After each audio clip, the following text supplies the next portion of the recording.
నమస్తే. నా పేరు శంకర్ గౌడ్. అందరూ ముద్దుగా డ్రైవర్ శంకర్ అన్న అంటారు. నా ఊపిరిలో డీజిల్ వాసన ఉండేది. నా గుండె చప్పుడులో ఇంజిన్ గర్జన వినిపించేది.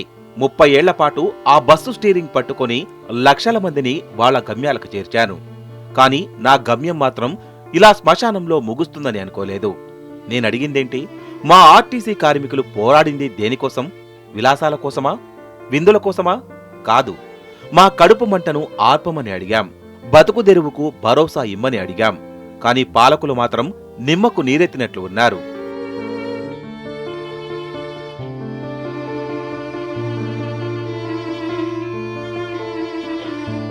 నేను చనిపోయిన రోజు నా తోటి కార్మికులు ఏడ్చారు. రాష్ట్రమంతా కదిలిందే. కాని నిర్ణయాలు తీసుకునే వాళ్ల గుండె మాత్రం కరగలేదు. నా మరణం ఒక వార్త కావచ్చు, కాని నా కుటుంబానికి అది తీరని లోటు. చూశారా? అదిగో అక్కడ కూర్చుని ఏడుస్తోంది చూడు, ఆమె నా భార్య. తాను ఎప్పుడూ నా కోసం ఆ గుమ్మం దగ్గరే వేచి చూసేది. నేను డ్యూటీ నుంచి రాగానే గ్లాసుడు మంచినీళ్ళిచ్చేది. కానీరోజు నేను అక్కడే ఉన్నాను, తన ముందే ఉన్నాను. కాని తను నన్ను చూడలేదు. నేను పిలుస్తున్నాను, నా గొంతు తనకి వినపడదు.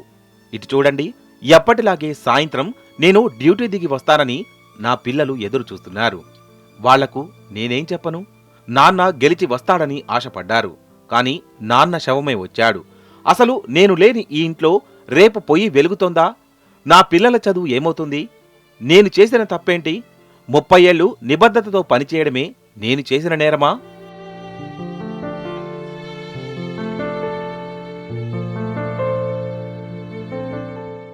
నా మట్టి సాక్షిగా అడుగుతున్నాను.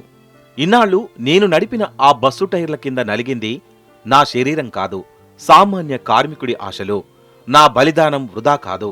నా చావు ఒక ఓటమి కాదు. నా ప్రాణం పోతేనైనా మిగిలిన వేల మంది కార్మికులకు న్యాయం జరుగుతుందని ఆశపడ్డాను.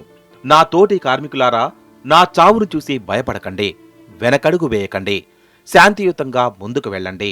మీరు స్టీరింగ్ పడితేనే ఈ రాష్ట్రం నడుస్తుంది. మీరు తల వంచితేనే ఈ వ్యవస్థ మిమ్మల్ని తొక్కుతుంది. నా ఆత్మకు శాంతి కలగాలంటే మీరు గెలవాలి. ఆర్టీసీ మనుగడ సాధించాలి. అప్పుడే నా బలిదానానికి ఒక అర్థముంటుంది.